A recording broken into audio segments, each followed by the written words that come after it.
Presidenti i Serbisë Aleksandar Vučić u takua me kryeministrin e Republikës Çeke Andrej Babiš, me të cilin diskutoi mundësitë për përmirësimin e mëtejshëm të bashkëpunimit ekonomik midis dy vendeve dhe rrugën europiane të Serbisë.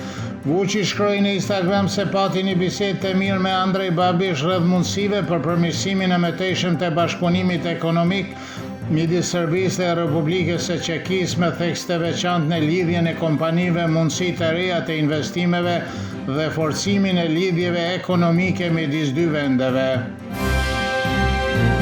Drejtori i Zyrës për Kosovë dhe Metohi Petar Petković u takua me shefin e Zyrës së Kombeve të Bashkuara në Beograd Domenica Kroes, të cilën e informoi për veprimet e njëanshme dhe të paligjshme të Prishtinës dhe, siç tha ai, shkeljen e të drejtave themelore të njerëzit të serbëve në Kosovë. Petković vuri në dukje konkretisht prishjen e shtëpizave në liçenin e Gazivodës pa vendim gjykate, duke vlerësuar se Prishtina në këtë mënyrë tregoi se po shkelke qëllimisht rregulloret e veta me qëllim të friksimit dhe terrorizimit të serbëve. Ai deklaroi se për këtë më shumë se 13 vjet Prishtina ka refuzuar të formojë asociacionin e komunave serbe, të cilin ai e quajti garantues të respektimit të drejtave kolektive dhe individuale të serbëve.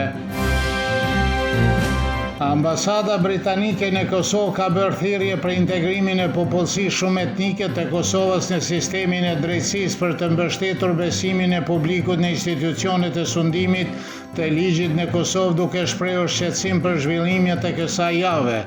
Disa prokurorë dhe antarë të stafit të ndihmësit nga komuniteti serb në zyrën e prokurorit në Mitrovic paraqitën kërkesa për të tërhequr dorëheqjet e tyre që kishin paraqitur në vitin 2022, por këto kërkesa u refuzuan nga Këshilli Prokurorial i Kosovës dhe më pas presidentja në detyrë e Kosovës, Albolena Haxhiu, nënshkroi dekrete për shkarkimin e 7 prokurorëve nga komuniteti serb. Një shërbim përkujtimor u mbajt për memorialit në Staro Gracko, që shënoi 27 vjetorin e vrasjeve të 14 korsëve serb. Peshkopi Hilarion dhe në fjalën e tij që ajo që ka ndodhur serbëve në Kosovë për 27 vjet nuk mund të heshtet dhe se një gënjeshtër nuk mund të pranohet si e vërtet. Pas shërbimit përkujtimor, ndihmës drejtoresha e Zyrës për Kosovë dhe Metohi Milena Parlić dhe Milica Dakić, përfaqësueset e listës serbe dhe institucioneve lokale, vendosen kurora në memorial. Milena Parlić pyeti nëse drejta ndërkombëtare është më pak e rëndësishme kur viktimat janë serbe, dhe Dalibor Jefti tha se drejtësia do të lehtësonte dhimbjen e familjeve të viktimave. Shkrimtari Živojin Rakočević deklaroi se shtetasi i Shqipërisë Nikola Gjufka, i cili paraqet veten si peshkop ortodoks, nuk ka marrë asnjë vendim gjyqësor kundër kishës ortodokse serbe, pavarësisht pretendimeve që bëri në media, të cilat, siç kujtojnë, konfirmuan nga eparkia Rashko-Prizrenit. Rakočević beson se rreziku i grupeve të tilla ekziston për sa kohë që emrat e tyre përmenden madje edhe në kontekstin negativ. Historiani Aleksandar Raković beson se Nikola Gjufka ka mbështetjen e Prishtinës për veprimet e tij dhe se qëllimi i separatistëve shqiptar në Kosovë është të dëbojnë përgjithmonë kishën ortodokse serbe. Ai e quajti Gjufkën një person të vetshpallur, i cili është i bindur se ka mbështetjen e institucioneve të Prishtinës.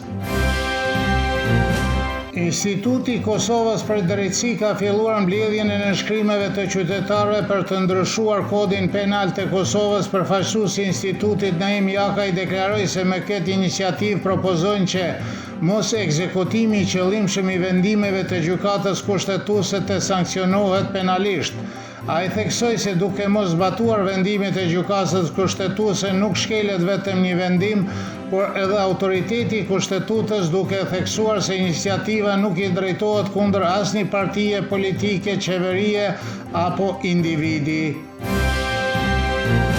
Jovan Miladinović, 25 vjeçar, është fituesi i manifestimit të 59 akordet e Leshakut, zëri i parë i luginës së Ibrit të vitit 2026, i cili u mbajt mbrëmje në shenjtë e lojrave të shkollës fillore Stana Baçenin në Leshak pasi fitoi titullin e zërit e parë luginase Ibrit. Miladinovic u shpërblyej me 600 euro, një kar dhe me lule. Në këtë aktivitet morën pjesë përfaqësuesit e zyres për Kosovë dhe me tohisi dhe të veçqeverisjes lokale të komunës e Leposavicit, të cilët janë edhe sponsorët e këtij eventi, dhe Miladinovic në fund shprehi kënaqësinë se ai u shpall si fitues.